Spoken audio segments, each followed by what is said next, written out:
2017 ജനുവരിയിലാണ് area committee ഓഫീസിൻ്റെ ഉദ്ഘാടനം കേരളത്തിലെ മുഖ്യമന്ത്രി നിർവഹിക്കുന്നത്. 2017 ജനുവരിയിൽ. 2017 ഡിസംബർ 8, 9 തീയതികളിലാണ് ഏരിയ സമ്മേളനം കരിവള്ളൂരിൽ വെച്ച് നടക്കുന്നത്. എന്ന് പറഞ്ഞാൽ 11 മാസം കഴിഞ്ഞിട്ട്. ഈ ഓഫീസ് നിർമ്മാണത്തിൻ്റെ എല്ലാ പ്രവർത്തനങ്ങളും പൂർത്തീകരിച്ചതിന് ശേഷമാണ് ഉദ്ഘാടനം നടത്തിയിട്ടുള്ളത്. അതിനുശേഷം പ്രവർത്തനം നടത്താൻ ഒന്നും ബാക്കിയില്ല.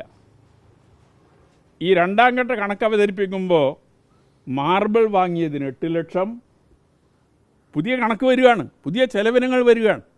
മാർബിൾ വാങ്ങിയതിന് 8 ലക്ഷം, കരിങ്കല്ല് വാങ്ങിയതിന് 1.5 ലക്ഷം എന്നൊക്കെ പറഞ്ഞ് വിവിധ ഇനങ്ങളിലായി ചെലവ് കൂടി. അപ്പോൾ ഓഡിറ്റർമാർ നിശ്ചയിച്ച കാര്യം രാജേഷ് പറഞ്ഞിട്ടുണ്ട്. ഞാൻ ഒറ്റ കണക്കിൻ്റെ ഓഡിറ്ററെ ആയിട്ടുള്ളൂ.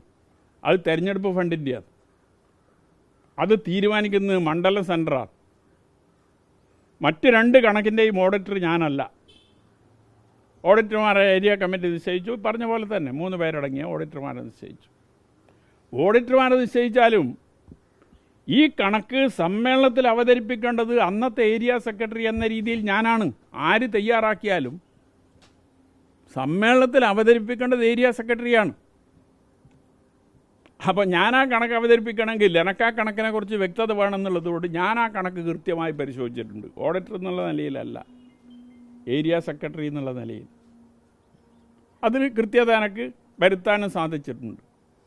ഓഡിറ്റർമാരുടെ മുമ്പിൽ പോയി ഈ ചെലവൊക്കെ പുതുതായി വന്നപ്പോൾ ഓഡിറ്റർമാർ പറഞ്ഞു, ഈ ചെലവ് സംബന്ധിച്ച് പരിശോധിക്കണമെങ്കിൽ 2017 അംഗീകരിച്ച വൗച്ചർ വേണം. ഈ ചെലവ് 2017 കണക്കിൽ ഉൾപ്പെട്ടിട്ടുണ്ടോ എന്ന് നോക്കിയാലല്ലേ. ഈ വൗച്ചറുകളെല്ലാം 2017 ജനുവരിക്ക് മുമ്പുള്ള തീയതിക്കുള്ളതാണ്. ജനുവരിയിലാണ് ഉദ്ഘാടനം. അപ്പോൾ ആ ഉദ്ഘാടനത്തിന് മുമ്പുള്ള തീയതിക്കുള്ള വൗച്ചറുകളാണ് ഇത് മുഴുവൻ. അപ്പോൾ ഇത് ഈ 2017 അംഗീകരിച്ച കണക്കിൽ ഉൾപ്പെട്ടിട്ടുണ്ടോ എന്ന് പരിശോധിക്കണമെങ്കിൽ അന്ന് അംഗീകരിച്ച വൗച്ചറുകൾ വേണം. അപ്പോൾ ഇത് കണക്ക് അവതരിപ്പിച്ച ടി വിശ്വനാഥൻ രേഖാമൂലം എഴുതി കൊടുത്തു, ഈ വൗച്ചറുകളെല്ലാം നഷ്ടപ്പെട്ടിരിക്കുന്നു. എല്ലാം നഷ്ടപ്പെടലാണ്.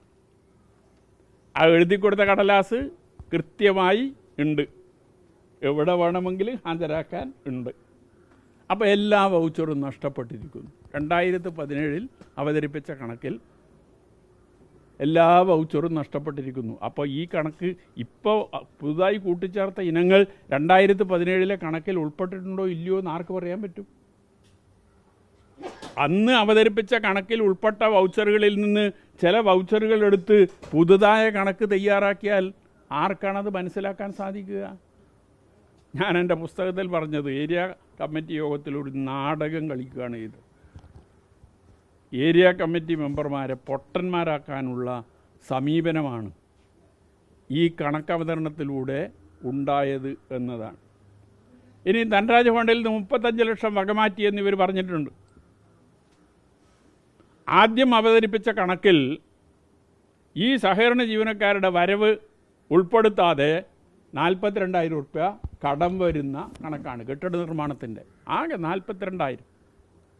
ആ കടമില്ലാതെ ആ കണക്ക് അവതരിപ്പിക്കുക. എന്തുകൊണ്ടെന്ന് പറഞ്ഞാൽ SB അക്കൗണ്ടിലുള്ള പണത്തിന് 84,000 രൂപ പലിശ വന്നിട്ടുണ്ട്. ആ 84,000 രൂപ വരവിൽ കാണിച്ചാൽ 42,000 രൂപ കടം വരേണ്ട കാര്യമില്ല. 84,000 വരവ് വന്നാൽ 42,000 മിച്ചം വരുന്ന കണക്ക് അവതരിപ്പിക്കാം. പക്ഷെ അവതരിപ്പിച്ചത് ഈ 84,000 വരവിൽ വന്നില്ല, 42,000 കടം. 35 ലക്ഷം ധനരാജ് ഫണ്ടിൽ നിന്ന് വകമാറ്റിയ ശേഷം ഇവർ പറയുന്ന 64 ലക്ഷം തന്നെ കണക്കാക്കാം. എൻ്റെ കണക്ക് 70 ലക്ഷത്തിൽ മേലെയാണ്.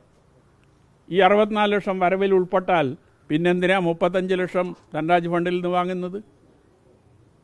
ഇവിടെ പണമില്ലാത്തത് കൊണ്ടല്ലേ ധനരാജ് ഫണ്ടിൽ നിന്ന് വാങ്ങി എന്ന് പറയുന്നത്.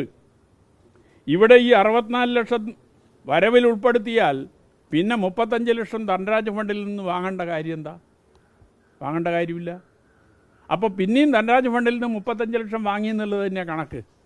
കാരണം ഇതിനനുസരിച്ച് വരവ് കൂടിയപ്പോൾ ചെലവ് കൂട്ടുന്ന ഒരു അവസ്ഥ ഞാൻ എൻ്റെ പുസ്തകത്തിൽ പറഞ്ഞ ഒരു വാചകം, വരവ് കൂടുമ്പോൾ ചെലവ് കൂടുന്ന പുതിയ കണക്ക് ശാസ്ത്രം പഠിക്കാൻ ഇത് ഉപകരിച്ചിട്ടുണ്ട് എന്നാണ്. കാരണം കണക്കൊന്നും കൂട്ടിയ രണ്ടല്ലേ, അത് പിന്നെ മാറൂലല്ലോ. അപ്പോൾ ഈ രീതിയിലുള്ള ഒരു നിലപാടാണ് സ്വീകരിച്ചത്.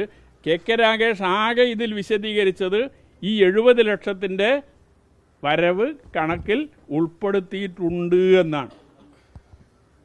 70 ലക്ഷത്തിൻ്റെ കണക്ക് ഇന്നേ വരെ ഉൾപ്പെടുത്തിയിട്ടില്ല. അവസാനം ഉൾപ്പെടുത്തിയത് 64 ലക്ഷത്തി ചില്ലറയാണ്. 6 ലക്ഷത്തി ചില്ലറ രൂപയുടെ വ്യത്യാസം അപ്പോഴുമുണ്ട്. അപ്പോൾ ഒന്നാം വട്ട കണക്കിൽ അത് ഉൾപ്പെടുത്തിയിട്ടില്ല. അതുകൊണ്ടാണ് ഏരിയ കമ്മിറ്റി ആ കണക്ക് അംഗീകരിക്കാതിരുന്നത്. പിന്നീടാണ് ഇത് ഉൾപ്പെടുത്തിയത് എന്നതാണ് അതുമായി ബന്ധപ്പെട്ടു. എന്നിട്ടും ഇല്ലാത്ത ചെലവുകൾ കൂട്ടിച്ചേർത്തുകൊണ്ട് പെരുപ്പിച്ച് കാണിച്ച് ഈ കണക്ക് അവതരിപ്പിക്കുന്ന രീതിയാണ് ഉണ്ടായത്.